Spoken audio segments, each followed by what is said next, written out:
सभा की धरती पर हम यहाँ आकर के अपने आप के ऊपर बहुत ही गर्व महसूस कर रहे हैं, फख्र महसूस कर रहे हैं। और मैं यहाँ से एक बात आपसे कहना चाहता हूँ कि जब इस धरती पर हम आए हैं और राणा पुंजा भील और आप सबके जरिए इस पूरे के पूरे इलाके को समझने की कोशिश कर रहे हैं, तो ये एक तरीके से ये समझिए कि हम अपने पुरखों की जड़ों से जुड़ने की कोशिश कर रहे हैं। हमारे पुरखों के ऊपर बहुत लंबे समय से हमले होते रहे हैं, राणा पुंजा से लेकर के और पूरी की पूरी जो हमारी विरासत है, जो हमारे आदिवासी नायक हैं, उनके ऊपर लगातार हमले हो रहे हैं। और ऐसे में यहां से एक मैसेज देना बहुत जरूरी है कि ये जो हमले हमारे ऊपर हो रहे हैं, उन हमलों से डरने वाले हम लोग नहीं हैं। हम वो लोग हैं जो इस देश की बुनियाद में शामिल हैं। हम वो लोग हैं जिनकी शुरुआत से इस देश का इतिहास शुरू होता है। कुछ लोगों को लगता है कि हम बीच से आ गए हैं। जयपाल सिंह मुंडा की तस्वीर यहां पर लगी हुई है। जब संविधान सभा की बहस चल रही थी, तो संविधान सभा की बहस के दरमियान कई जगह पर एक जिक्र आया था भारत छोड़ो आंदोलन का। और उस भारत छोड़ो आंदोलन के जिक्र के समय पर जयपाल सिंह मुंडा एक बात कह रहे थे साथियों।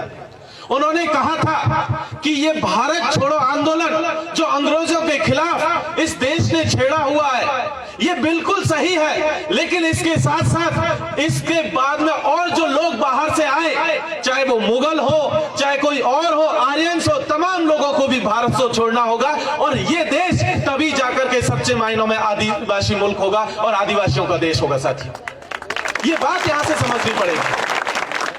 कुछ लोग लगातार हमें इतिहास की किताबों से बेदखल करने की कोशिश कर रहे हैं। कुछ का कहना है कि देश में अंग्रेजी हुकूमत के खिलाफ बगावत जो है 1857 में शुरू हुई थी, लेकिन ये कतई नहीं भूलना चाहिए कि अंग्रेजी हुकूमत के खिलाफ हमारी बगावत जो है 1770 के और 80 के दशक में तिलका मांझी ने भागलपुर और बिहार के डिस्ट्रिक्ट में शुरू की थी। और उनकी तीरों लगे निशानों से उस समय के जो कलेक्टर थे उनकी मौत हुई थी। और वहां से हमारा इतिहास शुरू होता है अंग्रेजी हुकूमत के खिलाफ।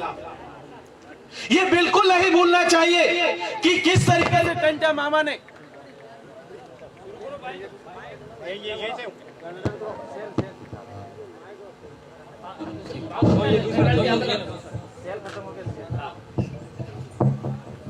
ये बिल्कुल याद रखने की जरूरत है कि किस तरीके से मालवा रीजन में टंटा भील ने अंग्रेजी हुकूमत के खिलाफ आदिवासियों के लिए अपनी बगावत का झंडा बुलंद किया था। ये बिल्कुल याद रखने की जरूरत है साथियों। ये भी याद रखने की जरूरत है कि गोंडवाना के इलाके में बाबूराव सेणमाके ने अंग्रेजी हुकूमत के खिलाफ बगावत का झंडा बुलंद किया था और आदिवासियों को मजबूत किया था। हमें बिल्कुल नहीं भूलने की जरूरत है कि किस तरीके से मुगल हुकूमत के खिलाफ रानी दुर्गावती ने गोंडवाना की महारानी ने मुगलों के खिलाफ बगावत का झंडा बुलंद किया था और आदिवासियों को मजबूत किया था। ये याद करने की जरूरत है साथियों।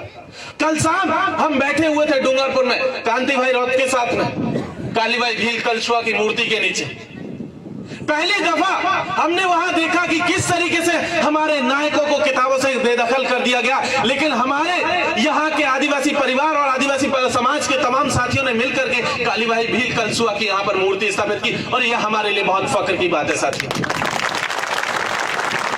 ये भी याद रखने की जरूरत है कि कुछ ताकतें हैं जो हमारे लिए हमारा जो है संस्कृति के ऊपर हमला कर रही है, हमारे इतिहास के ऊपर हमला कर रही है, हमारे अस्तित्व को मिटाने की कोशिश कर रही है। और उस कोशिश में आरएसएस सबसे आगे है। वो हमें वनवासी कह रहे हैं, कोई जंगली कहता है, कोई आदिम कहता है, कोई बर्बर कहता है, लेकिन उन सब के बावजूद हमें याद रखने की जरूरत है कि किस तरीके से जयपाल सिंह मुंडा ने संविधान सभा के भीतर चीख चीख कर कहा था कि हम इस जंगल के पुश्तैनी दावेदार हैं और हमारे लिए सिर्फ और सिर्फ एक ही शब्द मंजूर है, वो है आदिवासी। आदिवासी के अलावा हमें कोई दूसरा शब्द मंजूर नहीं है। इस बात को भी यहां से दोहराने की जरूरत है साथियों। एक चीज इस देश में हम लोग लगातार देख रहे हैं, आदिवासियों के ऊपर दो हमले सबसे बड़े हो रहे हैं आज की तारीख में।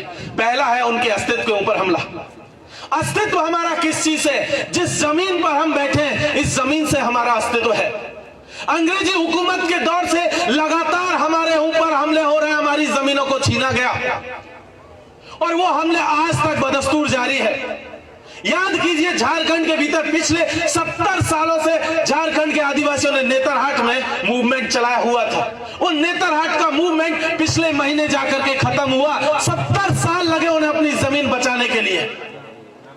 और उसी तरीके का संकट यहां पर भी है सेंचुरी के नाम पर।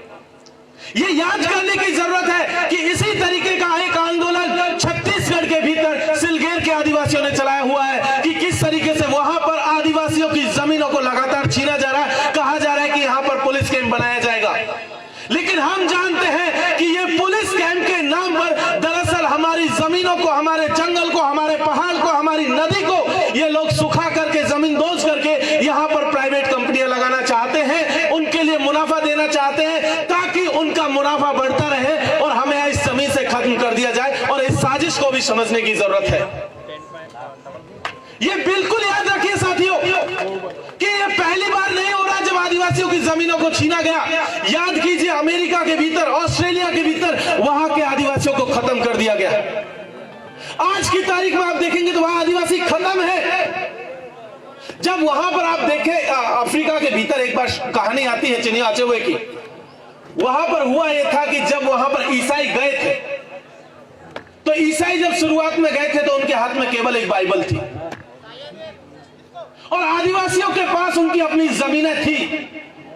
और जब तक आदिवासियों को उनकी आदिवासियत की समझ विकसित होती, समझ पाते, तब तक आदिवासियों के हाथों में बाइबल थमा दी गई और उनकी जमीनों पर ईसाइयों ने कब्जा कर लिया। सेम सिचुएशन इस देश में हो रहा है और आपके यहां पर हो रहा है। हम जब रास्ते में आ रहे थे तो देख रहे थे कि चर्च बना हुआ है। हमने देखा था उस मोड़ पर एक मंदिर बना हुआ है। ये दरअसल ये चर्च, ये मंदिर हमारी संस्कृति के ऊपर हमला है। इस चीज को भी समझने की जरूरत है। हमारी पहचान को बचाए रखने की जरूरत है साथियों।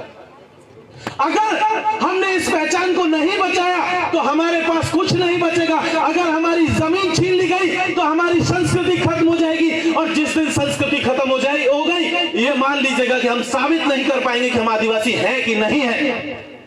वो लगातार हमारी भाषा के ऊपर हमला कर रहे हैं। इस देश में देख लीजिए कि अगले 10 साल में लगभग 170 से ज्यादा भाषाएं खत्म हो जाएंगी। और कौन लोग हैं जो इन भाषाओं को बोलने वाले लोग हैं? वो सिर्फ आदिवासी लोग हैं। जिस दिन भाषा खत्म होगी आपके कस्टम्स खत्म हो जाएंगे, आपके कस्टमरी लॉज खत्म हो जाएंगे और उसके साथ साथ आपकी परंपराएं खत्म हो जाएंगी, आपका अस्तित्व खत्म हो जाएगा और आप खत्म हो जाएंगे साथियों। और यही हमारे देश की सरकारों में जो लोग बैठे हैं, चाहे कांग्रेस के लोग हो, चाहे बीजेपी के लोग हो, चाहे कोई और तीसरे दल के लोग हो, वो यही साजिश हमारे खिलाफ कर रहे हैं और इस साजिश को भी हमें बेनकाब करने की जरूरत है। कुछ लोग हैं जो इस देश में आदिवासियों को जो है दंगाई बनाने की कोशिश कर रहे हैं। उस बात को समझने की जरूरत है।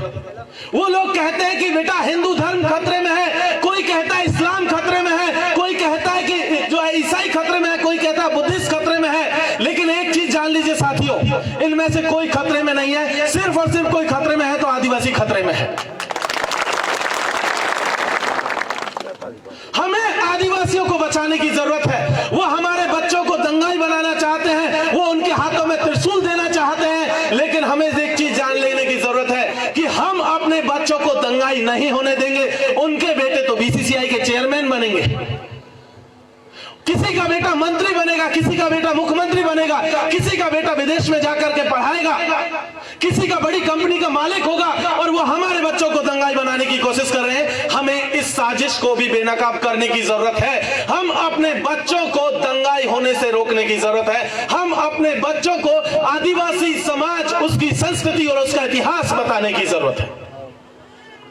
एक चीज याद रखिएगा साथियों कि ये जिस तरीके का हमला है, उस हमले में ये चीज याद रखिएगा कि कोई भी भाई हमारा पीछे छूट ना जाए, कोई भी बहन हमारी पीछे छूट ना जाए। आदिवासियों की सबसे बड़ी खूबसूरती एक ही चीज है, सामूहिकता।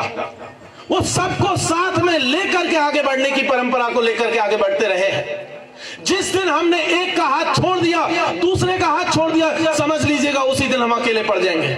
हमें किसी को भी साथ से छोड़ने की जरूरत नहीं है, हमें सबको साथ लेकर के आगे बढ़ने की जरूरत है और तभी सही मायनों में जाकर के आदिवासी एकता हम लोग कायम कर पाएंगे। और उसी आदिवासी एकता के जरिए हम लोग शायद सच मायने में अगर देखेंगे तो पाएंगे कि हमारा जो लड़ाई है, उस लड़ाई को तभी हम लोग जीत पाएंगे। सफदर हाशमी की एक कविता है, उस कविता के बाद मैं अपनी बात को खत्म करूंगा। पढ़ना लिखना सीखो ओ मेहनत करने वालों, पढ़ना लिखना सीखो ओ भूख से मरने वालों, कह खे गे घे को पहचानो, अलिफ अलिफ को पढ़ना सीखो, AI को हथियार बनाकर लड़ना सीखो।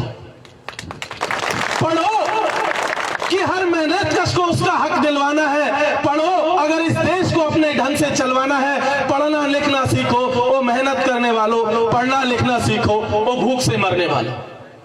साथियों, इस बात को समझ लीजिए, हमारे पास अगर कोई हथियार है जिसके जरिए हम अपनी सभ्यता, संस्कृति और इतिहास को बचा सकते हैं, तो वह हमारी कलम की ताकत है, हमारी सामूहिकता की ताकत है, हमारी संस्कृति की ताकत है और हमारे पुरखों की विरासत है।